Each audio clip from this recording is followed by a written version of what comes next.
Waaleykum salaam wa rahmatullah di balu àq di bal àq mboolem auditeurs yeeg mboolem sénégalais yi fépp fu ñu mën a féete bis bi bésu xéewal la bésu mbégte la bésu jàmm la waaye mënuñu ñàkk xalaat sénégalais yu bëri yi nga xam ne fi ñu toll nii dañu xaw a jaaxle ndax bis bu waroon nekk bisu mbégte ñu am ay jafe-jafe ay tolof yu yaatu boo demee fii ci Podor Matam Bakel ñëpp dégg nañu ni ñu bëri ñu fa nekk tey jii nii touchement la ñuy dundee maanaam ay nguuru bitim réew ñëw jàppale nguuru Sénégal pour ñu mun leen may lu ñu dundee alors que ndox maa ngi foofu suuf saa ngi tàlli waaye xam naa ñàkk ba pexe nga xam ne ñi fi nekk yor ci nguur gi ñàkk nañ ko pexe wala tële ndax ñu ngi fàttaliku gouvernement bi digoon nañu autosuffisance en riz en 2017 te foofee ceeb ji ñu ko waroon béy wala mu fay waroon jógee foofu la tey xiif bi gën a tar mbokk sàmm yi aussi bu ñu seetloo nawetu daaw demewul noonu ren tawut jafe-jafe yu tar la ñu indee seen jur yi lañ ko yoree ba mun ko jaay sénégalais yi nga xam ne jot nañu mën a seen poste xaw na tane ba ñu mën a jënd tabaski donc ñooñu it ñi ko jënd ak ñi ko doon jaay ñëpp xam naa ni ci ay jafe-jafe yu tar lañu dund boo rombee fii Sange comme ni ma ko defee démb wala nga dem wetu Thiénaba jafe-jafe yaa ngi fa ndax nawet gi demewul noonu jiw jaa ngi commencé wow wala dee ci jamono yooyu nag dama jàpp ni que bu fekkee dañuy wax tabaski ak dellu si ci yàlla ak jàppalante nguuru Sénégal waree fam moo doon jéem a xool yan pexe yu mu war a lal pour loolu ñu wàññi jafe-jafe sénégalais yooyu waaye ci jamono yooyu ngay gis mu tàmbalee ci présidence de la république saa yu fa délégation duggee ñu ne délégation APR Médina wala délégation APR Matam wala même bitim réew APR France ay millions lañ leen di jox nee leen jël leen paas te millions yooyu millions yu béykat yu nekk ci jafe-jafe yi la millions yu sàmm yu nekk ci jafe-jafe millions yu waroon dem ci sénégalais yi nga xam ne bitim réew sax moo gën a yëg ni dañu nekk ci jafe-jafe ba ñooñu ñooy ñëw di leen jàppale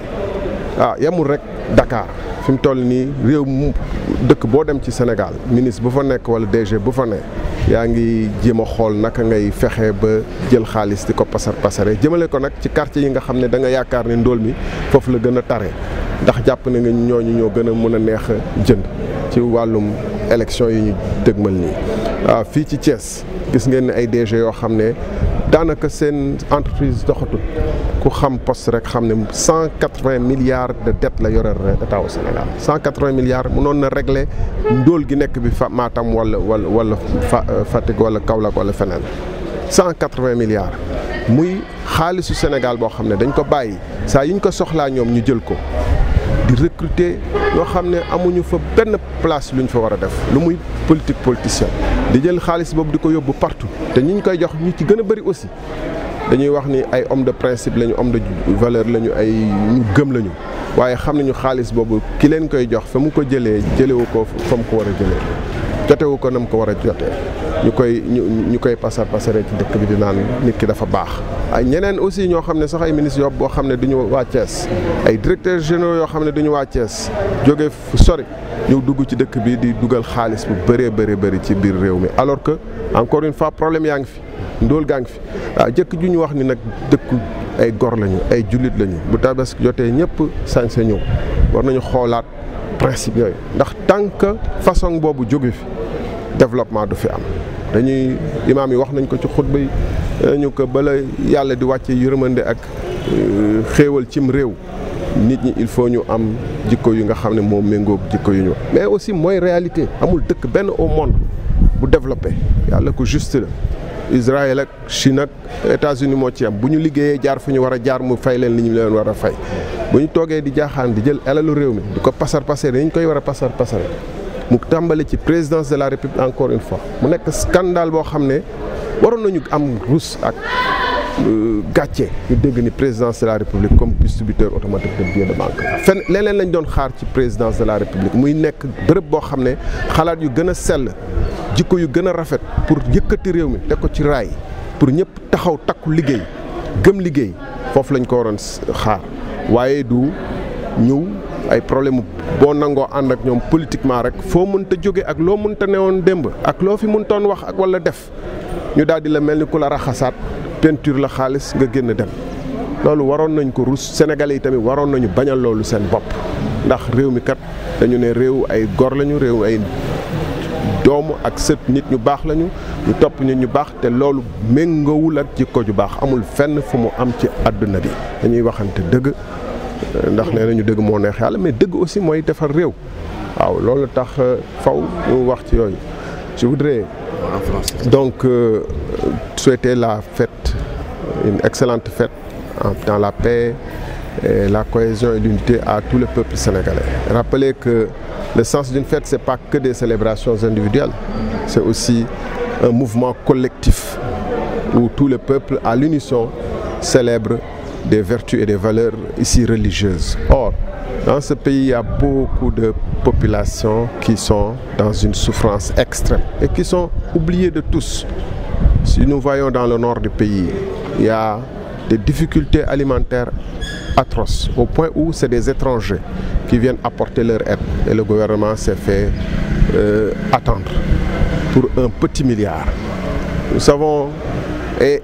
cette situation même est impensable normalement parce qu'on nous avait promis l'autosuffisance en riz en 2017. Et on a mis beaucoup de moyens à cette fin. Mais l'échec est patent parce que les moyens ont été mal utilisés. Et dans le même temps, les éleveurs vivent des conditions extrêmement difficiles, l'hivernage dernier ayant été difficile et cet hivernage s'annonçant comme encore plus difficile. Si nous passons vers Sangué ou dans le département de Thiès, vers Thiénaba ou ailleurs, nous voyons bien que beaucoup de pousses sont en train de s'achasser sous le soleil. En ce moment-là, la mobilisation de tout l'État du Sénégal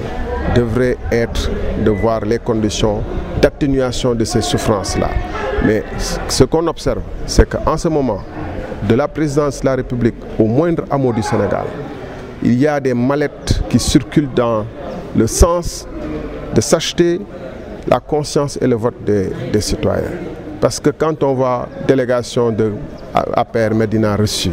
40 millions, délégation APR de Matam reçue, 40 millions. À Paris, on entend 50 000 € qui circulent pour des militants qui étaient frustrés. Alors même que c'est des étrangers, encore une fois, qui viennent nous aider quand nos propres populations sont en souffrance. Alors que les éleveurs achètent le sac de foin à 8 000 francs, ce qui résonne sur le prix du mouton et la difficulté des Sénégalais à avoir le mouton. Alors même que les populations de Dakar souffrent de l'accès à l'eau et que les Sénégalais de manière générale souffrent pour l'accès à l'eau. Cette